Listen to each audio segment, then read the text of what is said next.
弟兄姐妹，我们再过7分钟，我们就要进行礼拜了。愿上帝帮助我们，让我们预备好自己来朝见上帝。让我们在会前，我们有一起安静心的祷告。上帝帮助我们预备好我们自己来朝见主。我们一起来祷告。天父，我们为今天早上主日崇拜向你献上感恩，谢谢你给我们有这样的机会，有这样的恩典来朝见你，让我们在你面前来敬拜，用诗歌、用感谢跟赞美来献为祭，献上给你。施恩祝福我们在今天早上的崇拜，从头到末了，你的恩都在我们的当中。也让我们所献唱的诗歌，我们所说的言语，我们所用的所有的器械设备安排，全然都按照你的心意而行。也愿你悦纳我们的献上，让我们的献祭蒙主你所喜悦，成为馨香的祭，献在主你的面前。也带领我们预备好我们自己，打开心门，让上帝的话进到我们的心中，做我们的帮助和力量。谢谢你垂听我们的祷告，祝福我们在你的里面蒙恩，愿荣耀归给主，奉耶稣基督的圣名，阿们。弟兄姐妹，让我们预备心来参加今天早上的崇拜。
弟兄姐妹平安，请安静心，让我们跟随神的话语，开始今天的主日崇拜。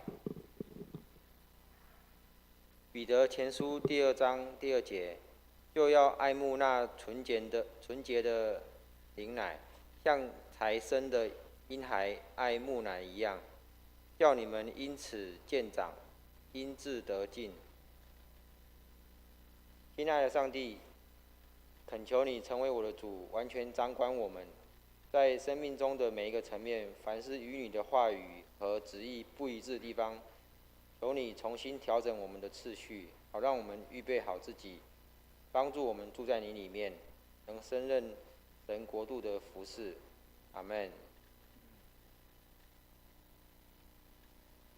接下来是敬拜。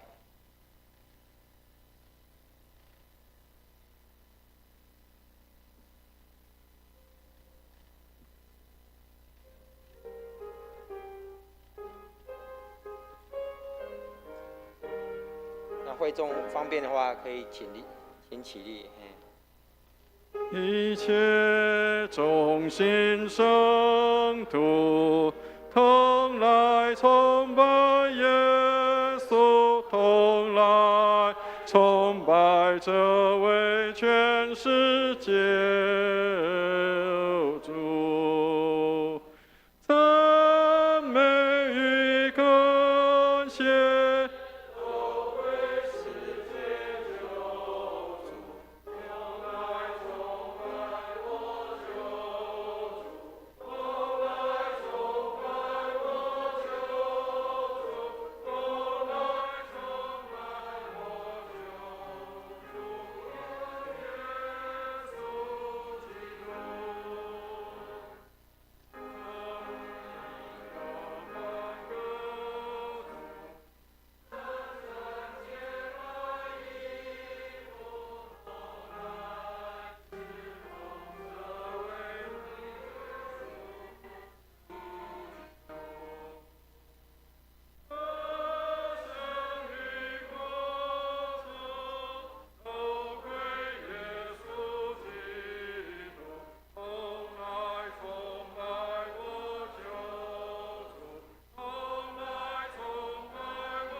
依然站立，我们以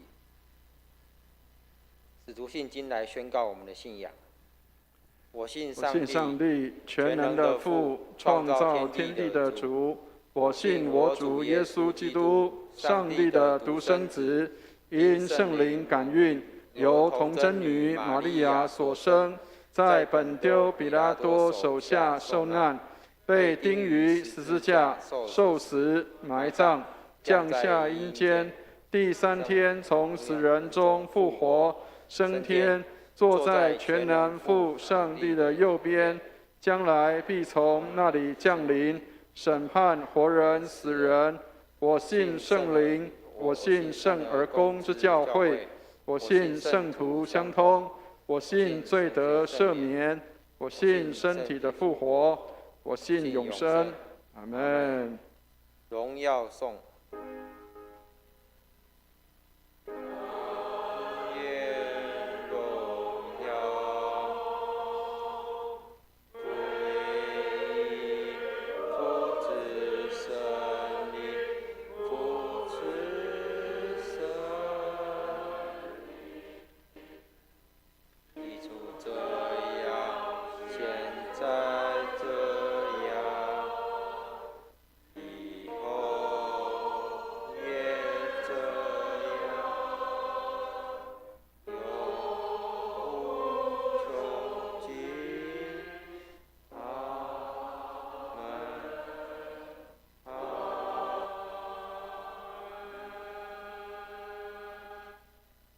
会众请坐。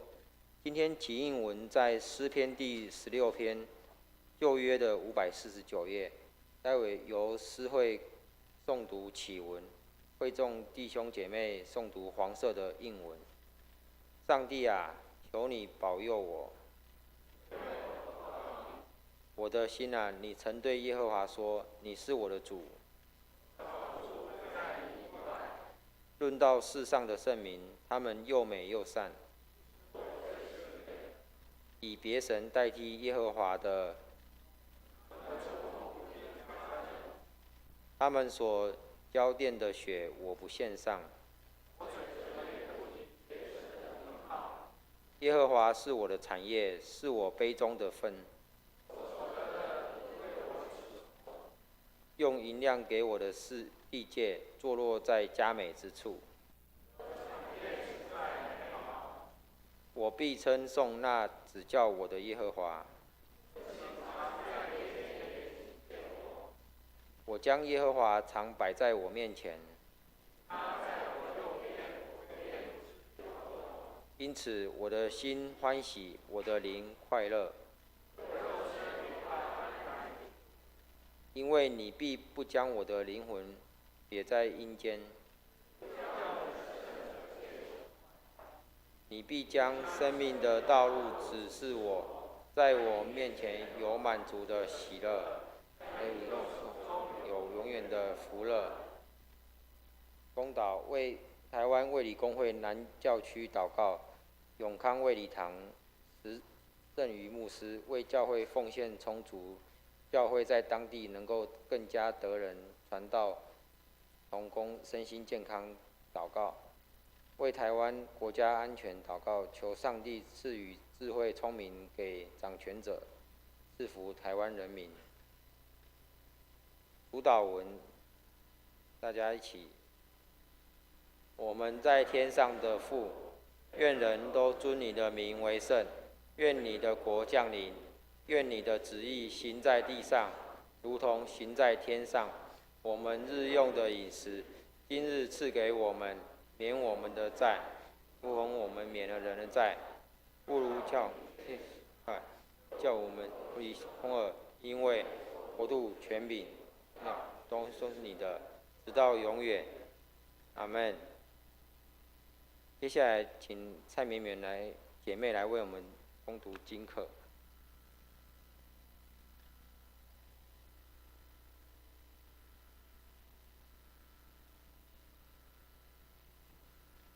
今天的经课在《使徒行传》2章14节取一段，然后接到22到32节，在教会圣经131页。由我来为大家攻读《使徒行传》第2章14节，接22到32节。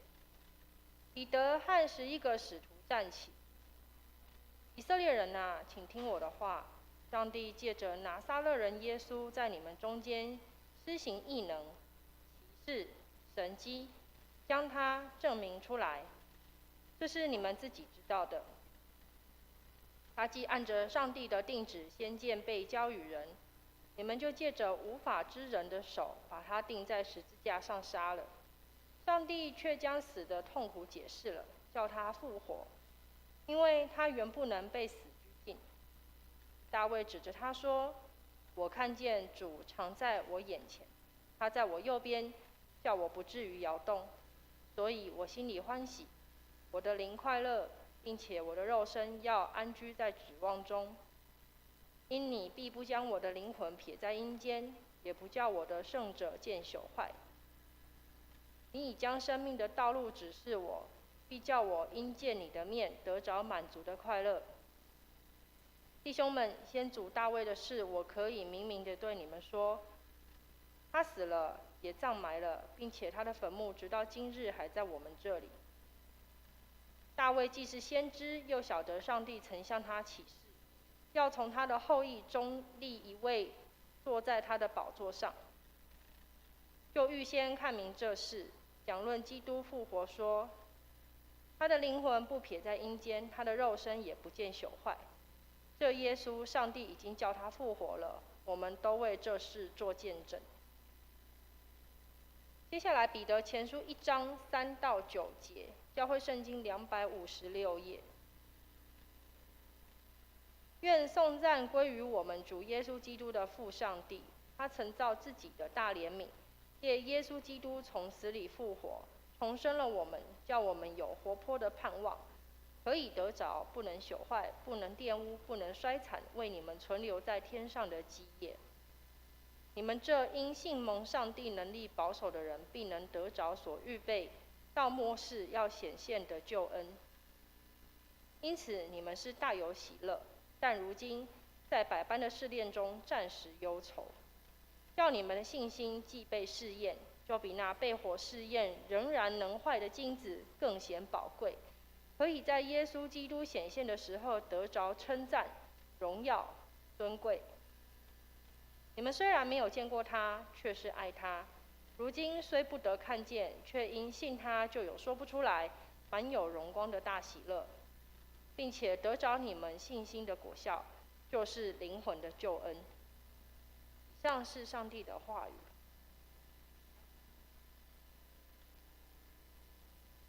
接下来由诗慧来读经。在约翰福音20章19到31节，新约的126页。约翰福音20章19到31节，新约的126页。那日晚上，门徒所在的地方，因怕犹太人，门都关了。耶稣来，站在当中，对他们说：“愿你们平安。”说了这话，就把手和肋旁指给他们看。门徒看见主，就喜乐了。耶稣又对他们说：“愿你们平安。父怎样差遣了我，我也照样差遣你们。”说了这话，就向他们吹一口气，说：“你们受圣灵。你们赦免谁的罪，谁的罪就赦免了；你们留下谁的罪，谁的罪就留下了。”那12个门徒中，有称为低图马的多马。耶稣来的时候，他没有和他们同在。那些门徒就对他说：“我们已经看见主了。”多马却说：“我非看见他手上的钉痕，用指头探入那钉痕，又用手探入他的肋旁，我总不信。”过了8日，门徒又在屋里，多马也和他们同在，门都关了。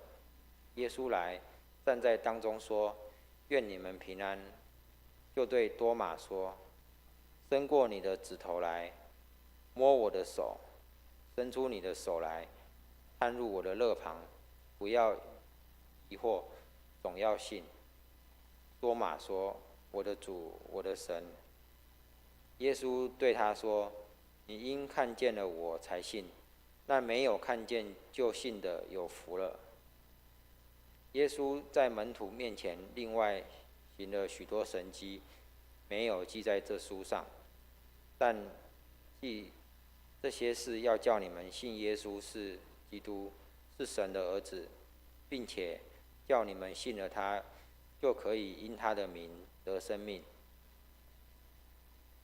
接下来是诗班的献诗。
谢谢诗班美妙的诗歌。今天的正道由蔡牧师来为我们传达神的话语，题目是从怀疑到相信。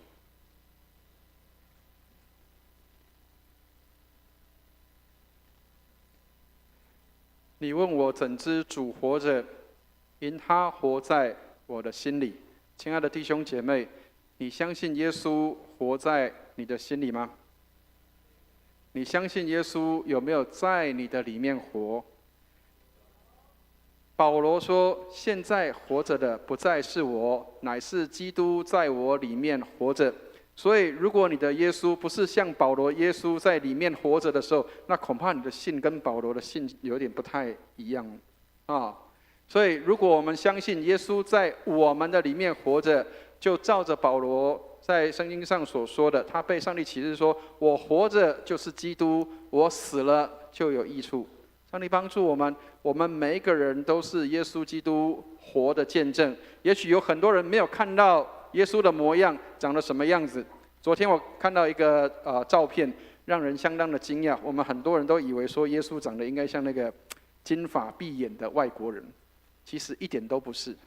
各位如果去看过那个中东人的话，其实他们长得很黑很矮，他们并不是我们想象中的那种耶稣的样式。一个没有加行美容，没有让人可以看到美好的地方在哪里的一个普通人，他死在十字架上，但是却2000年来众多的人都一直在纪念这件事情。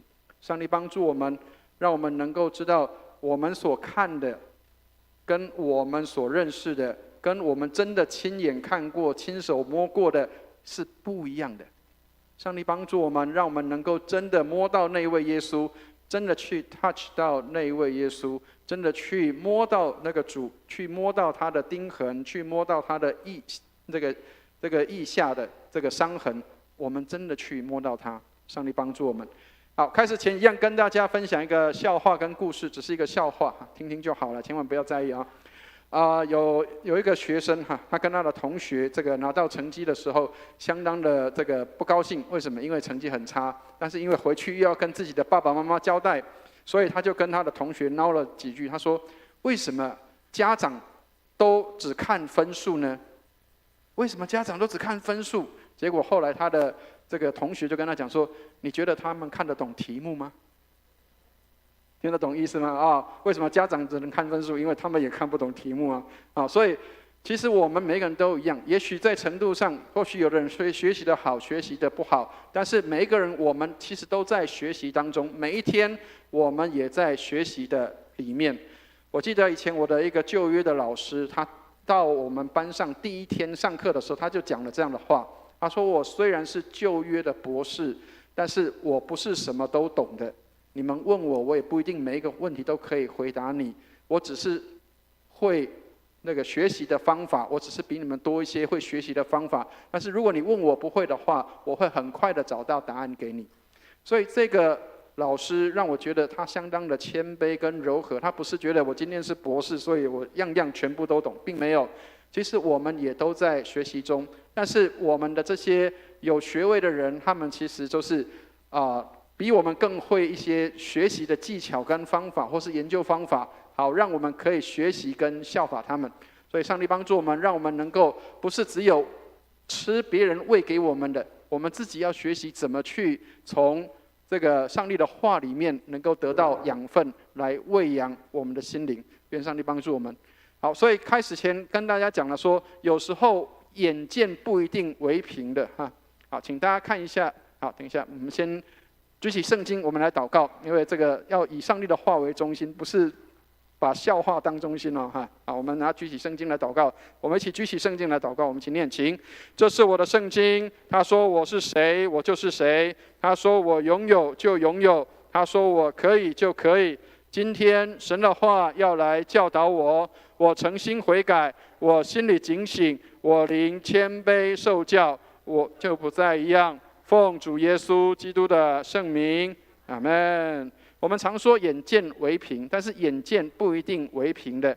特别各位知道，现在科技发达，所以我们在3C 产品上面常常会看到有图，然后也有一些话语。但是有图不一定是有真相，很多人以为说有图有真相，但是有图不一定是有真相。各位知道，这个是一个排骨便当的店面，他贴的招牌，它上面写什么？他说，这个林肯这样说，他说灰记油饭、米糕、汤圆是我吃过最超美味的台中美食啊！很多人以为这是真的，对不对？结果后来下面是什么？是爱因斯坦他说什么？不要因为配着林肯的照片就随便相信林肯的话，你应该要亲自独立思判，亲自去鉴定尝试才是对的啊！所以各位，其实这2张图对不对？都不对。爱因斯坦也没讲过这个话，然后林肯也没有讲过这个话，都没有。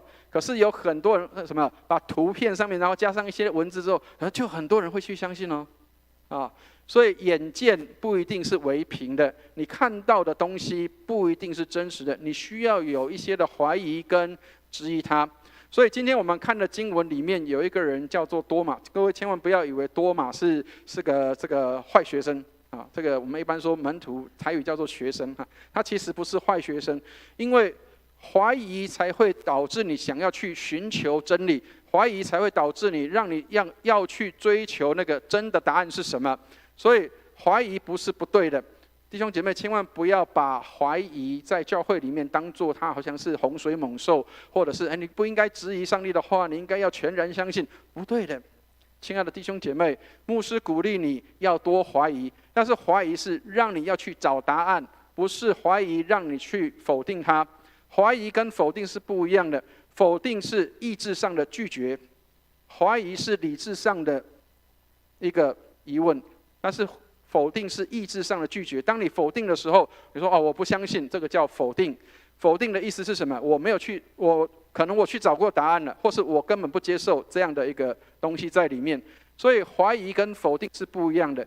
请弟兄姐妹要记得，我们的信仰如果没有经历过怀疑，那么你的信仰很有可能会是假的。听得懂牧师要表达的意思吗？比如说，如果你来到教会里面，很多人告诉你说，就是要顺服就对了。顺服没有任何的问题。顺服是为了什么？为什么我要顺服？顺服的用意是为了什么？除非你非常相信这个人，或是你非常相信这个东西，否则你没有办法去顺服去做这件事情。所以顺服是因着信而有的顺服。所以如果没有信，要强迫去顺服是很困难的。所以我们常常在教会里面有一些的东西是被灌压进去，然后觉得不应该去质疑是不是上帝的存在，或者是我不应该去质疑这个牧师讲的话，其实还是要质疑因为牧师收集到的东西不一定是完全正确，但是只要按照圣经的话，就是没有错误的。但是如果我自己讲的，比如说我讲的笑话或者什么，千万不要把它当真有的人说这个牧师说怎么怎么，其实不一定是真的。要看到真的，你要找到那个答案。就像这里，林肯从来没有吃过这个台中的美食，千万不要这个话是真的上帝帮助我们。好，所以我们来看一下今天圣经里面要告诉我们的一件事情，就是在这样的一个事情当中，我们看到怎么样在我们的信仰上坚定我所信的是谁，并且我能够认识这位我所信的上帝还活在我的心里，他并没有离开或是跑掉，他在我的里面活。甚至这一卷的圣经要告诉我们的，要让我们相信耶稣基督是上帝的儿子。这个圣经是要让我们能够认识他就是基督，是上帝的儿子。各位如果看这个经文的最后的地方我们先回到最后的地方，这段经文里面的，对不起，这个好，回到那个读经的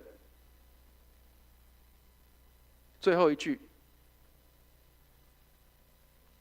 不是，这个今天的经文的最后一句。好，这里好，很多人不晓得约翰福音的目的写的是什么。其实约翰福音，使徒约翰早就已经把他写的后续已经写了。好，我们来看一下使徒约翰他写说，约翰福音的目的是为了什么？我们来看一下30节跟31节的地方哈，我们一起念一下30跟31，一起念来。耶稣在门徒面前另外行了许多神迹，没有记在这书上，但记这些事，要叫你们信耶稣是基督，是上帝的儿子，并且叫你们信了他，就可以因他的名得生命。好，所以各位知道，书里面一定都会有序言。写这个书的人，他有一个目的性，要让我们能够知道。所以约翰福音的20章19节到31节，当然它不是最后一章，可是他这个当中要告诉我们的东西，就是使徒约翰他写这一封信的目的，或是他写这个书的目的，就是这个，他要告诉我们说，信耶稣是基督，是上帝的儿子，并且要叫我们信了他，就可以得到生命。亲爱的弟兄姐妹，当你读圣经的时候，你有没有看到圣经里面在介绍告诉你，耶稣基督是上帝的儿子，要叫我们信了他可以得到生命？还是我们读过就读过了，读了是读了，但是没有进到心里面来？各位知道以前很多长辈都常常会讲这个话，台湾的长辈他说读册读到卡架偏去，听过这个话吗？读到背后去了，为什么？你虽然读了，但是没有进到心里面来，那当然就是到后面去了啊，好像那个清风吹过，老师讲话，然后清风吹过，然后就过了。所以这个书的目的是什么？要叫我们信耶稣是基督，是上帝的儿子，而且信他可以得生命的。所以，亲爱的弟兄姐妹，当你打开约翰福音的时候，这就是约翰福音要告诉我们的一个目的。好，我们再回到刚刚的地方。所以耶稣在这个复活之后，刚开始门徒还没有碰到。当这些门徒们他们躲在一起的时候，他们做什么？其实他们害怕，因为犹太人到处要找他们，把耶稣交出来，把耶稣交出来。为什么？因为很多人都认为说是门徒把耶稣藏起来了，所以为什么他们要躲起来？因为我们没有藏耶稣啊，那人家要耶稣的身体，我又找不到，我又不能给他，所以只好躲起来，好像一群这个做坏事的盗匪或是坏学生要躲着老师一样。所以那些犹太人他们四处去搜寻，但是这些门徒他们是害怕的。亲爱的弟兄姐妹，信耶稣信到会害怕，很难得。为什么？因为没有人，我们在台湾很难得信耶稣信到会害怕。可是如果各位有机会听到一些宣教士，他们去谈论到一些宣教地区，信耶稣是害怕的，信耶稣是要命的。当你宣告你是信耶稣的，很多人可能就要你的命了。各位如果有看过，有很多在一些穆斯林地区或者是一些比较严格控管的地区里面，信耶稣是要命的。就在那一天的晚上，我们说7天的第一天，我们上次有提到过，为什么我们在礼拜天做礼拜？因为7日的第一日就是礼拜天，所以7日的第一日的晚上，门徒所在的地方，怕犹太人门都关了，耶稣来站在当中，对他们说：“愿你们平安。”亲爱的弟兄姐妹，这是一个很讽刺的对比。门徒们害怕的要命，但是耶稣来却说：“愿你们平安。”我知道希伯来话里面平安 shalom 意思并不是只有叫做平安无事。我们很多人认为说他们讲的 shalom 好像我们台语话讲说那个假爸爸那种意思，其实不是只有这个。平安的意思是什么？平安他希望祝福你，希望让你这一天都是除了一切都没有事以外，希望我们的关系是和睦的，是和平的。各位知道 shalom 这个意思不是只有平安，不是只有没有事而已，是我们的关系是好的，关系是好的。所以当我们在祝福人平安的时候，其实要另外想到的就是我们的关系是好的，才能够互道平安。所以为什么我们在教会里面除了我牧师在台上讲道前要跟大家祝福平安以外，我们在跟彼此之间的一个打招呼的时候，我们也会提到平安，祝福我们的关系是好的，祝福我们都能够这个没有任何的事情，都能够有很好的这个安定的生活，不会有任何的灾害，这个是平安的意思。所以平安让我们不是只有叫做没有事情叫做平安，而是我们的关系是好的。所以耶稣回到他们当中来，告诉他们说：愿你们平安。当中也有这样的含义，让我们的关系是好的，我们跟上帝的关系是好的，我们在主里面有这样的平安。好，所以耶稣又再讲了一次。所以圣经里面我们常常看到重复的表示，那是重要的。21节我们再来念一下，21节一起念来。耶稣又对他们说：愿你们平安。父怎样差遣了我，我也照样差遣了你们。耶稣来到当中，他告诉门徒说：愿你们平安。而且除了平安以外，不是没有事，是有事了。耶稣要做什么？耶稣说：父怎样差遣了我，我也照样差遣你们。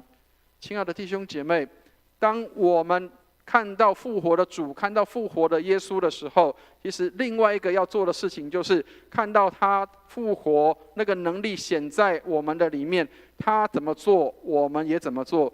上帝怎么差遣耶稣来到世上，我们也照耶稣的差遣进入到世界的里面。亲爱的弟兄姐妹，上帝帮助我们。圣经里面耶稣常常提到一个事情，说人子来不是要受人的服侍，乃是要服侍人，并且要舍命做多人的赎价。这是上帝差遣耶稣来到世上的目的。所以耶稣来，他是什么？他进到世界，而且要去服侍这个世界。所以耶稣说：父怎样差遣我，我也照样差遣你们。亲爱的弟兄姐妹，上帝差遣耶稣到世上来，进入世界。耶稣现在也差遣我们进入到世界去服侍人，这是耶稣的差遣。上帝差遣耶稣来到，圣父差遣圣子到世上来服侍人，我们也照着耶稣的差遣进到世界去服侍人。所以亲爱的弟兄姐妹，千万不要以为礼拜堂是我们的竞赛场，其实礼拜堂不是竞赛场。很多人在这里比敬虔，我们很会读圣经祷告，我们很会怎么样，其实不是。真正的敬虔不是在现在，而是在我们散会后，你怎么样在你的生活当中去过着敬虔的生活，或是接受差遣进到世界里面。当这个世界有需要的时候，我们能不能被上帝差遣进到世界里面去服侍这个世界？我们来看一下戴德生讲什么，我们一起来看一下这段的话。他说：坦诚信靠主的人，上帝就在他里面，也在他生命里成就诸事。亲爱的弟兄姐妹，当我们信耶稣的时候，有耶稣的生命在我们里面，信靠他的人，上帝就住在他的里面，他的生命也能够成就许多的事。很多的事情不一定是有名望的人，或是高官贵族，或是那些能力很强的人去做的，很多的事情都是一些小人物，或者是愿意被上帝使用的人，他们就能够来做许多的事情。亲爱的弟兄姐妹，上帝帮助我们，上帝差遣人进入到世界，让我们能够透过这些人的服事跟服务，以至于我们也能够有机会来认识上帝，让我们能够从世界里面被救出来，并且再进入世界去祝福人跟帮助人。我们每一个人都有信耶稣，开始信耶稣的时候，你是为了什么会得到信耶稣的这样的祝福跟美好？很多人也许不一样，有的人说我是听到了诗歌，有的人说我是可能在路上捡到了福音单张，我看了就信了或者是有的人说这个读圣经让我认识耶稣。每一个人有不一样的内容，或者甚至有人传福音给我，我信耶稣了。每一个人有不一样的信耶稣的经历，但是都需要上帝透过这些人来帮助我们。曾经跟大家分享过，我信耶稣的时候，其实如果不是这个大姐的帮忙，其实我没有办法信耶稣的。我以前小时候在长老教会长大，但是小时候去到主日学，后来有一段时间离开上帝了。如果我的记忆没有错的话，我应该是第3代的基督徒。但是对我来说，信仰是很远的。我只有来到教会里面，读京剧，然后这个唱儿童诗歌，然后偶尔表现得好，老师会给我饼干糖果。这是小时候的信仰是这样，但是从来没有过那种叫做真的跟耶稣贴近到，从来没有过。所以后来曾经有一度离开上帝之后，包括我的家庭有一些问题之后，我曾经跟大家讲过说，那时候我跟上帝说，给你最后一次机会。如果我到教会里面来，我听不到什么东西的话，我要去当和尚了，我要离开你了啊。然后你知道那一天确实是有点失望，因为我觉得好像这个上帝的话感动别人，但是没有感动我，所以我要回家了。就在那个当下，有一个大姐，她抓了我，她抓住了我，问我说我是哪一个家庭的孩子。你知道以前长老教会里面都是家族的，所以你只要姓什么，大概他就知道你是哪一个家族的孩子。所以当我说我是哪一个家的孩子的时候，这个大姐她说好，那我们邀请你来参加青少年团契的聚会，那礼拜六晚上我们会来通知你，然后带你去参加。各位知道，有时候我们人际关系上面我们想说糊弄人家就好，答应就好了，反正他也不一定会来嘛，我们也不一定要去参加搞不好那时候编个理由就说我不要去了。结果各位知道，那一天的晚上，那个大姐不但是打电话来，而且她说我就在你家门口喽然后她带着另外一个年轻的大姐姐来我家，两个人骑着脚踏车到我家来。那时候脚踏车就已经很不错了好，然后到我家来的时候，就在门口。其实我那时候还扭捏不想出去，我老妈推了一把，然后说你就去吧，就去参加他们的聚会。亲爱的弟兄姐妹，不但愿意去的，然后去到那边之后，居然屌听得懂那个意思吗？为什么？因为当我去参加那个聚会的时候，我发现这一群人不太一样，他们跟我不一样。我所认识的人，至少我认识的人，从来没有人对我这么好过。我到青少年团契去的时候，不但被人家嘘寒问暖，然后还有人送礼物给我，然后跟我有很多的话语要跟我谈论，然后非常希望我能够留在那个地方。那时候的我经历到的事情是家庭的这个父母亲的婚姻的巨变，还有这个兄弟姐妹之间恐怕有很多，包括堂兄弟姐妹之间有很多的竞争压力，还有课业的压力。对我来说，那个是一个另外一个世界，好像这个世界跟我是不一样的。但是这些人不太一样，他们有生命。我们现在的话讲叫做有温度，知道吗？有听过那个有温度，知道吗？这些人是有温度的，不是冷的。所以因着这样的缘故，我流到了教会的里面来。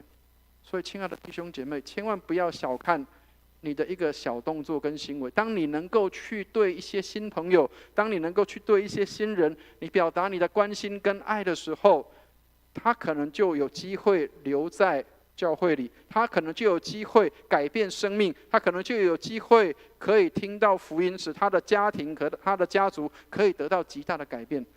坦诚信靠主的人，上帝就在他里面，也在他生命里成就诸事。上帝帮助我们，我们虽然可能做的不一定是很大的事情，只是一个问候，一个嘘寒问暖，可能你对这个人就会有帮助了。所以后来耶稣告诉这些的门徒一件事情，他说你们要受圣灵。我们来看一下22节，我们一起来念一下22节，一起念来。说了这话，就向他们吹一口气，说你们受圣灵。亲爱的弟兄姐妹，耶稣在那里告诉门徒说，不是只有差遣他去，他说你们要受圣灵。我们所做的工作事工，没有一件事情没有跟圣灵同工的，所有的侍奉都要跟圣灵一起工作。所以耶稣差遣门徒的时候，他特别告诉他们说，你们要受圣灵。亲爱的弟兄姐妹，你不单是要服侍上帝，而且你要有圣灵的能力在你的心里面，耶稣的复活的大能在你的心里面，圣灵在你的心里，以至于你才能够去做上帝差遣你要去做的工作。亲爱的弟兄姐妹，不是凭血气的，很多人的服事是凭血气服事的。所以耶稣为什么要吹一口气，然后告诉这些的门徒说，你们要受圣灵。各位如果读使徒行传这个第2章的时候，会提到圣灵的充满。当圣灵充满的时候，我们看到圣经里面说，圣灵充满的时候，这些人他们头上都有火焰了。这些人头上有火焰，那个是很明确的圣灵的充满。但是在这里，为什么耶稣又说你要受圣灵的，你们要受圣灵？它其实是有意义的。耶稣来到这12个学生的当中，其实是有目的的。这12个人，他们是教会的领袖，教会的领袖要先领受圣灵，以至于当圣灵工作的时候，他们要配搭圣灵来工作。这样可以了解意思吗？耶稣先吹圣灵在这些的12个门徒的心中，那个时候只有11个了哈，不是12个，11个。在这11个人当中，其实应该是10个哦。各位，虽然教会里面不算数学，但是应该有10个。知道后面有写什么？多马那一天不在家，所以应该是10个门徒，对不对？所以这10个人，耶稣跟他们吹了一口气，说：“你们受圣灵。”受圣灵之后要做的是什么？等候圣灵的来到的时候，充满了之后，所有信耶稣的人被圣灵充满，以至于这些的门徒可以配搭圣灵的工作。各位知道，在使徒行传里面，彼得当天讲道的时候，有多少人信主？知道吗？恐怕很少人会做到这样的程度，3000人，一下子3000个人信主，而且那时候没有礼拜堂哦，没有像我们这种礼拜堂，3000个人信主。信耶稣的人，这些的门徒，耶稣的门徒配搭圣灵的工作，以至于能够成就在使徒行传里面第2章里面圣灵充满的那一件事情。所以，亲爱的弟兄姐妹，成为领袖、成为老师、成为传道人、成为牧者，要先被圣灵来充满，你才能帮助弟兄姐妹，让他们也领受圣灵在他们的里面。亲爱的弟兄姐妹，上帝帮助我们领受圣灵在我们的心里，以至于我们能够跟圣灵一起工作来服侍。上帝帮助我们，当圣灵充满你的时候，你会发现你的生命不再一样，你会发现你的生命跟过去是不一样的。过去你可能不喜欢做的事情，过去你可能不愿意去接触的人事物，你在那个当下，你就会开始发现你不一样了。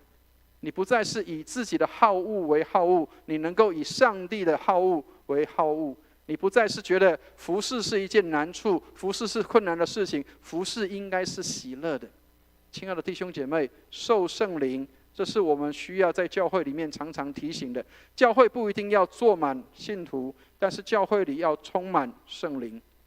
教会要充满圣灵，不一定要坐满人，但是要充满圣灵在我们的里面。所以圣灵充满是什么？这里有一个很好的解释，他说圣灵充满是什么？他的爱充满你的感情，他的道充满你的理性，他的旨意充满你的意志，这个叫做圣灵的充满。最简单的解释就是，我们被圣灵来管理，我们这个人被圣灵来管理，靠圣灵来得力得帮助。所以耶稣也给这些跟随的门徒，跟随的这些的他的门徒说什么？他说：“你们赦免谁的罪，谁的罪就赦免了；留下谁的罪，谁的罪就留下了。”亲爱的弟兄姐妹，教会有很大的权柄，我们要留下什么？要撇下什么？要赦免什么？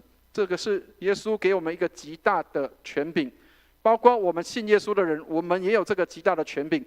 你们赦免谁，谁的罪就赦免；留下谁的罪，谁的罪就留下了。亲爱的弟兄姐妹，耶稣给我们一个极大的权柄，让我们可以去赦免人的罪，也可以去留下人的罪。不要留下罪在人与人的当中，要赦免彼此的饶恕，互相的赦免。雅各书里面提到说，彼此认罪，互相代求，使我们可以得医治。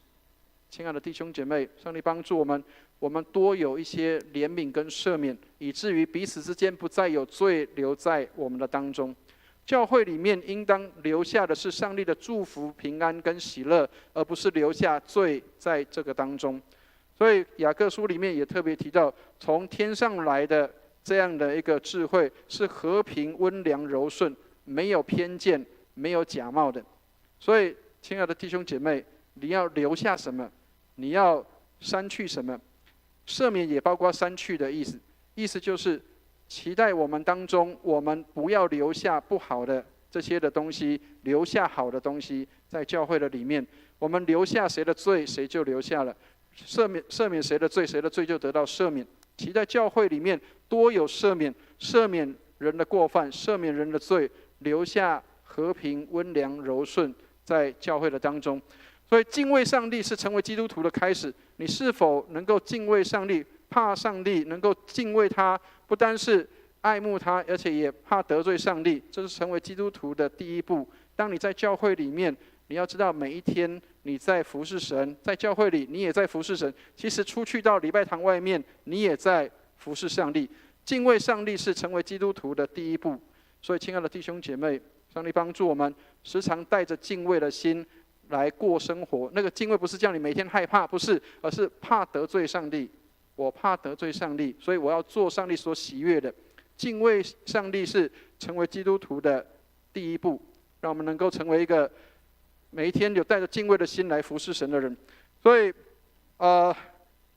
讲到这边，我们后来会发现一个事情，就是教会里面充满很多的教导，但是教导不一定有很多人可以接受的。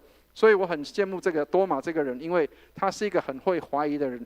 当你怀疑的时候，不是叫你去否定他，我上次刚刚讲过了，不是否定，而是你要去寻找到答案。多马当他没有遇到耶稣的时候，他做一件事情，他提出了他的疑问。我们来看一下25节的地方，25节我们一起念一下25节，一起念来。多马却说：“我非看见他手上的钉痕，用指头探入那钉痕，又用手探入他的肋旁，我总不信。”亲爱的弟兄姐妹，上帝帮助我们。有很多人或许对信仰提出质疑或挑战，但是千万不要去拒绝这样的人，因为表示他至少还认真在寻求真理。所以当有人在询问或是有人在挑战我们信仰的时候，千万不要去觉得说你们这些人都是不信的人好像这个教会里面信就对了。当有人有质疑的时候，是表示他希望能够渴望能够认识那一位真的，而不是只是听人说的。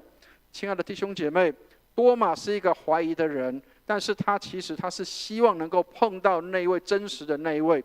所以在教会里面，我们会有很多的人，他们会提出质疑或挑战，但是至少他们是愿意寻求真理的人。有一个神学生在教会里面服侍的时候，看到一个老人家在教会里面聚会崇拜，他已经来教会30几年了。然后这个神学生就问他说：“北北，你信耶稣多久了？”他说：“我来聚会30年了。”那你信耶稣一定非常的认识上帝了？他说：“不是，只是习惯了。”听得懂意思吗？30年来只是习惯了。我每个礼拜天，我习惯来做礼拜，来教会里面去感受那个气氛。但是你问他信耶稣没有？不见得。所以，亲爱的弟兄姐妹，你信耶稣多久？但是你真的信吗？这个恐怕是我们要常常问自己。还是我习惯了？我习惯每个礼拜来住在固定的位置上，然后来吹着冷气，然后来这个听诗歌、听讲道，然后完就回去。那个是习惯。你信了耶稣之后，他有没有改变你的生命？所以你可以拥有很多的神学知识，但是不一定会认识上帝。然后多马他有最好的老师耶稣，他有最好的装备，耶稣每一天跟他们在一起，耶稣每天跟他们讲道。他有最好的这样的一个同伴，他的同学11个同学当中都非常的好优秀，但是他那个时候有没有信？还没有信。亲爱的弟兄姐妹，不是因为他还没有信，所以他就不应该留在这个团体里，不是，是耶稣要找机会让他真实的相信。好，我们来看一下耶稣是怎么做的。27节，我们一起来念一下。27节一起念来，就对多马说：“伸过你的指头来，摸我的手；伸出你的手来，探入我的肋旁。不要怀疑，总要信。”亲爱的弟兄姐妹，你有没有摸到那位耶稣？有没有用指头去探过他的手，去伸出手来摸他的肋旁？我相信都没有，我也没有。但是耶稣在讲这个是什么？耶稣在讲这样的意思是什么？你需要亲自去跟这位耶稣接近。当你愿意跟这位耶稣接近的时候，你会真的摸到他，看到他，会真的去碰触到他。几年前有一部电影，一个福音电影，里面的描写非常的贴切这个东西。有一个年轻人，他听过很多福音，很多人跟他介绍福音，甚至带他到教会里面，但是他总没有办法找到耶稣。他不知道耶稣在哪里。教会里面有很多的那些活动包括要这个积极要信耶稣，要受洗要怎么样，很多活动，但是他始终找不到耶稣，他也没有从别人的身上看到耶稣。但是有一天，他突然在路上遇见耶稣了。这个耶稣，他奔跑去帮助一个抢匪，让他能够不再犯罪，让他悔改信主。他帮助一个正在努力工作，但是没有力量去推车的一个人，他去帮助一群小朋友、年轻的孩子，带他们课辅班，甚至跟他们玩乐在一起，全然都是耶稣的形象。这个年轻人他说：“我遇见耶稣了，我遇见耶稣了，因为耶稣在这里，他会这样做。”亲爱的弟兄姐妹，也许我们会传福音，会发单张，但是我们能不能去看顾到需要的人？当人犯错的时候，我们可以指正他，帮助他回转信主。如果这个人他需要得帮助的时候，我们能不能帮他一把？这些的孩子需要被照顾的时候，我们有没有心在那个地方来照顾这些孩子？亲爱的弟兄姐妹，真的耶稣不是活在那个外表上的，是活在我们心里的。所以多马后来说：“我的主，我的上帝。”亲爱的弟兄姐妹，他原本没有认识，不知道耶稣真的是主，是上帝。但是当他真的碰的时候，他说：“我的主，我的上帝。”亲爱的弟兄姐妹，当你认识耶稣的那一刻，期待你真的摸着他、碰着他，我的主，我的上帝。认识耶稣是一生当中最美好的祝福，期待我们真的把这个话成为我们的信仰。我们的一生当中最美好的事，是因着认识耶稣，别人帮助过我们，我们也能够成为耶稣的形象，再去帮助其他的人。所以29节，我们来念一下29节，一起念来。耶稣对他们说：“你们因看见我才信，那没有看见就信的有福了。”所以，亲爱的弟兄姐妹，我们都是有福的人。虽然你没有看到真的活的耶稣，你也没有碰到他，但是因着信，没有看见就相信的这些人是有福的。耶稣说：“我们没有看见，但是相信的有福了。”我们看的耶稣不是那个外表的耶稣。记得我刚刚讲的，很多人以为耶稣是金头发、蓝眼睛的那个形象，不是，他其实就是在我们里面活的那一位。在我们里面活的那一位，没有看见就相信的是有福的。虽然你没有看到那个活生生的，但是因着你看到你的弟兄姐妹，他们里面有耶稣的生命，你就看到耶稣在他的里面活。亲爱的弟兄姐妹，帮助我们，让我们能够看到别人身上有活出耶稣的生命。只有信的人才会顺服，只有顺服的人才会相信。所以教会里面有很多既有的规条，其实不用担心怀疑它。有时候我们需要去怀疑之后，才会知道真理是什么。怀疑让我们导致认识真理，但是否定是让我们拒绝一切的可能性。上帝帮助我们，不是怕怀疑，而是我要去寻找到那个真正的答案。所以今天的经文给我们几个学习。第一个，透过耶稣让世人得以认识上帝。所以透过耶稣这样的管道，让人可以认识上帝。透过耶稣，这是唯一的道路、真理跟生命。所以上帝帮助我们，透过耶稣，我们能够认识这位上帝。只有透过耶稣才能够到父那里去。所以耶稣说，只有透过他才能够到父的那里去。好，所以耶稣是整个圣经里面的关键，那个 key。耶稣才是整个圣经里面的那个关键。所以让我们可以认识圣经。当我们把耶稣放到圣经里面的每一个部分的时候，你就会发现，耶稣是整个圣经里面的核心跟中心。我记得几年前，我跟一些牧师们上阳明山去开类似像这样开灵异会，或是那个去进修会的时候，让我们那时候3个牧师坐在一个计程车上面，你知道那个计程车司机舌战3个牧师，知道我讲的意思吗？3个牧师坐在车子上面，然后那个计程车司机在那里开车啊，然后他是没有信耶稣的，你知道3个牧师轮流跟他传福音，然后那个辩论真是相当精彩，他非常的自信，然后就是包括对他的这个认识或认知，让一个开车的司机，然后舌战3个牧师，然后后来我们跟他讲说，我们要去的地方在阳明山福音园哈，然后他就说那一条路我知道，只有那一条路才可以上福音园。那时候我就抓到机会，我说对，只有那一条路才可以上福音园，只有透过耶稣才可以认识这位上帝。亲爱的弟兄姐妹，抓机会，抓机会。3个牧师打不赢一个计程车司机，但是你要抓机会，圣灵工作的时候，你就有机会上帝帮助我们，让我们可以看到耶稣才是整个圣经里面的 key， 没有耶稣没有办法到父那里去。好，第二个，透过圣灵，基督住在信的人心里面。所以你怎么知道耶稣活着？我们刚刚唱的诗歌有没有？你怎么知道耶稣活着？因他就在我的心里。耶稣借着圣灵住在那些信的人的心中。所以，亲爱的弟兄姐妹，你有没有耶稣在里面？你信耶稣在你的里面吗？好，你相信他在你的里面活吗？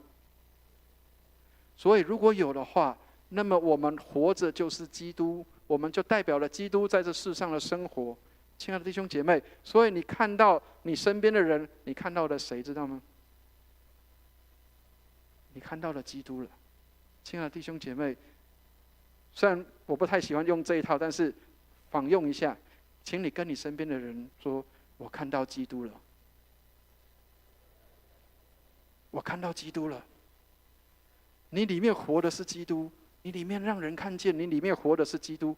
主耶稣应许赐下圣灵，是我们在世上可以得享上帝给我们的这些的福音的好处。圣灵帮助我们，让我们可以更多的认识耶稣。所以要常常求圣灵充满。充满谁？充满你自己，充满你的小组，充满你的教会，让你的教会充满圣灵，让你的小组充满圣灵，让你这个人被圣灵来充满，全然被圣灵来管理。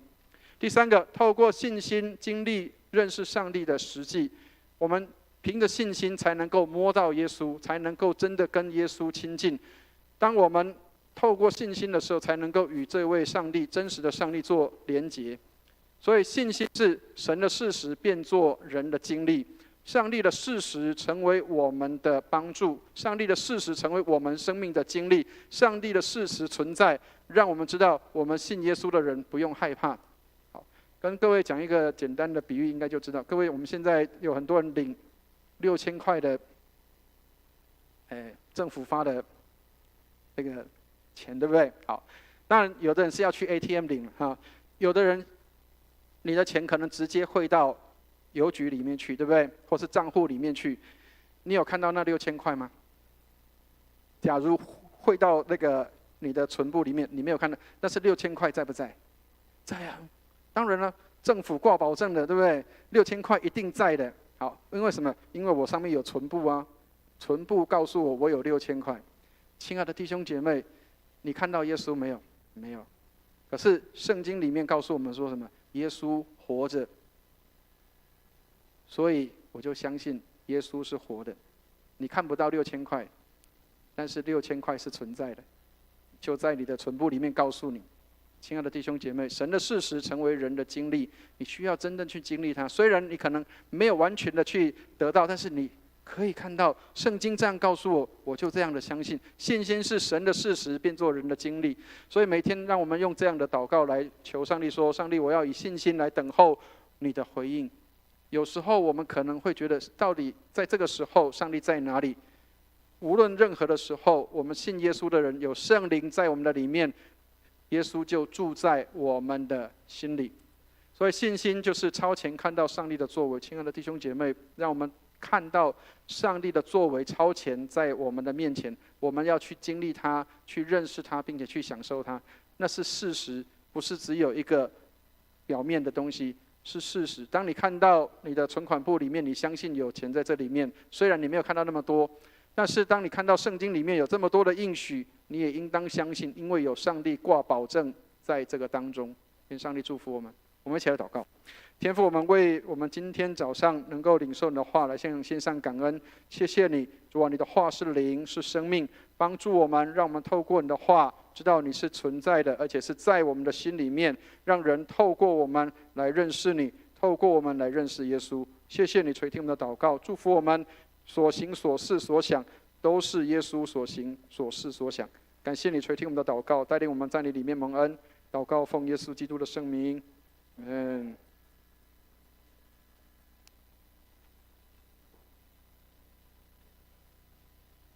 神的话语来坚定造就我们。接下来是我们社青的献诗，让全世界都知道。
请摄心等一下哈，请摄心等一下，请大家还是站回来。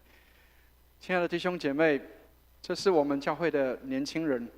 然后刚刚我在听他们唱歌的时候，你知道觉得一股清流进到教会里面来。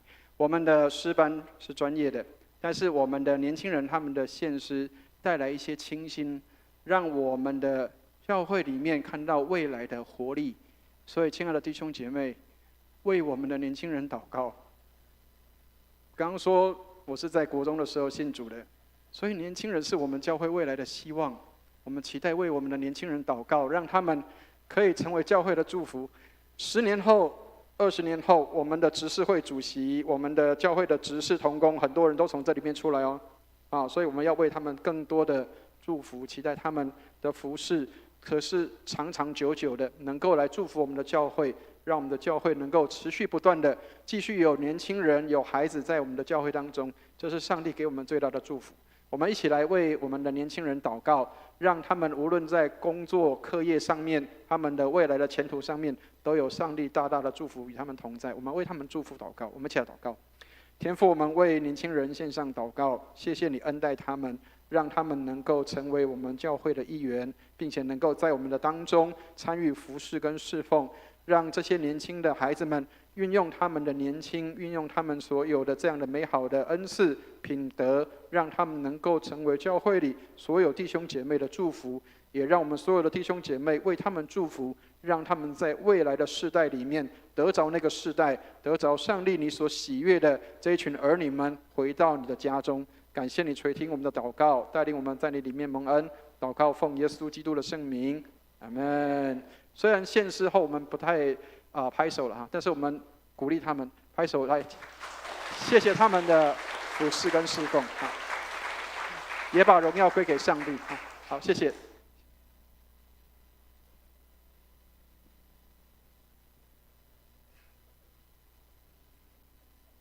接下来今天的回应诗歌在心灵良诗第116首，唱哈利路亚。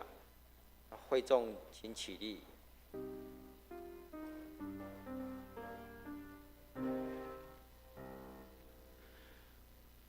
唱哈利路亚，赞美主。唱哈利路亚，赞美主。唱哈利路亚，唱哈利路亚，唱哈利路亚，赞美主。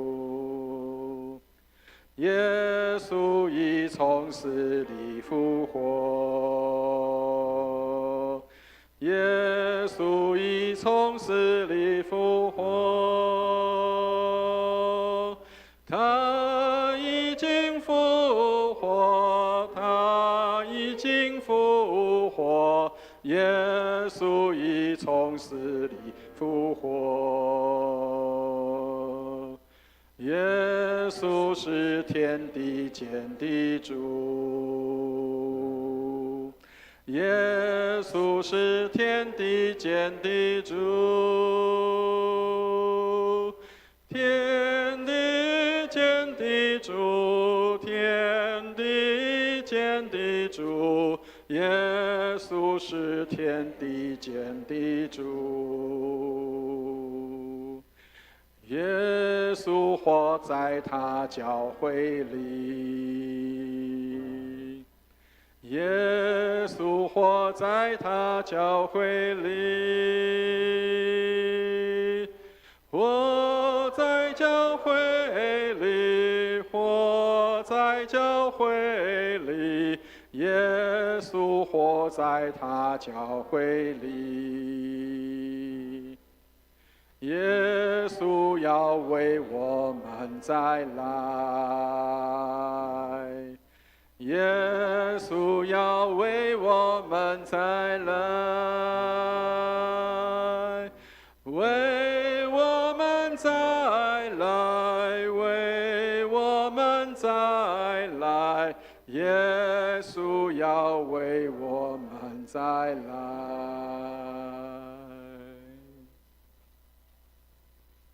会众请坐。神啊，我们衷心感谢你，我们当赞美和感谢你。现在我们以甘心乐意的心意来奉献，在你的事工上所使用，教会被造就，叫更多人感受你的爱及救恩。感谢你垂听我们诚心的感谢和祈求。以上祷告奉主耶稣的名求，阿们。Amen。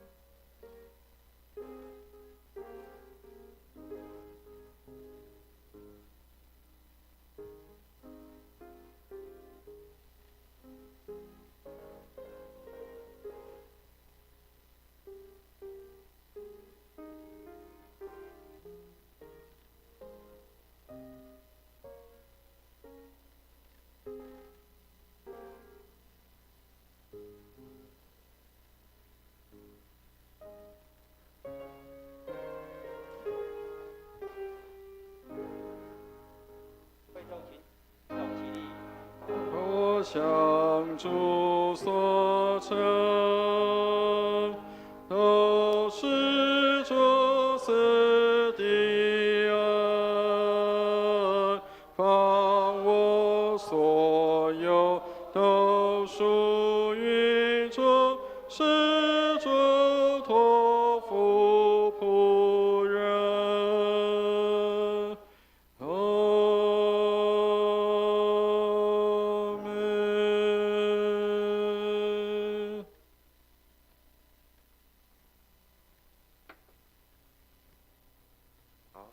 会众请坐。接下来我们唱《我们成为一家人》。那唱第二遍的时候，大家可以就是拱手问安。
大家可以彼此拱手问安。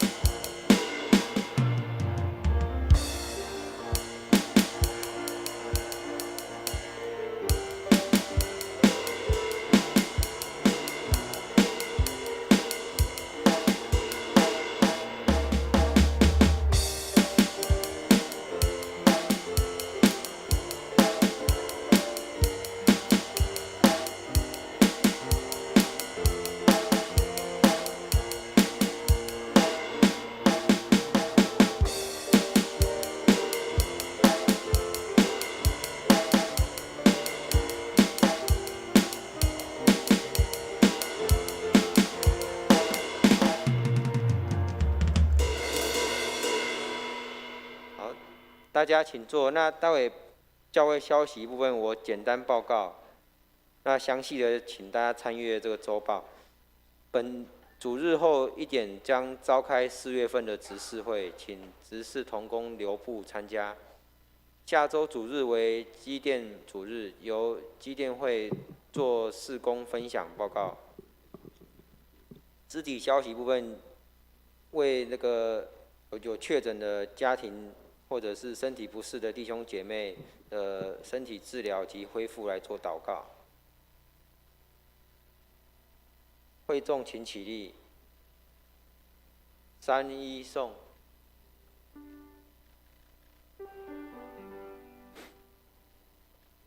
普天之下万国万民，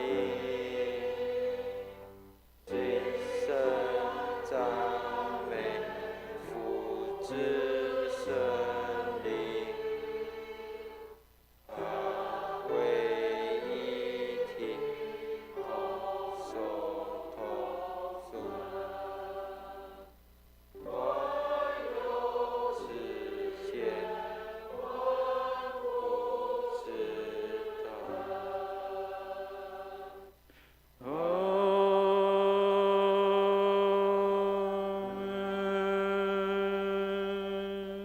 请牧师为我们祝福。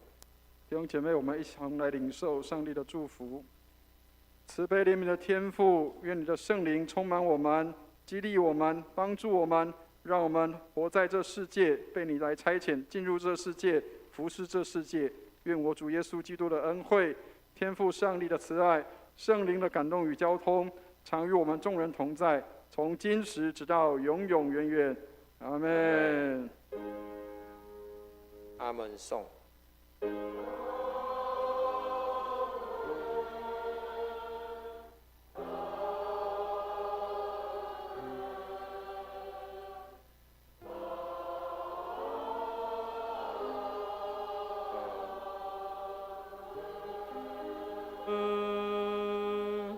会众请坐，请大家低头默祷，订阅之后彼此问安交通。若有需要牧者祷告，请至台前牧师这边。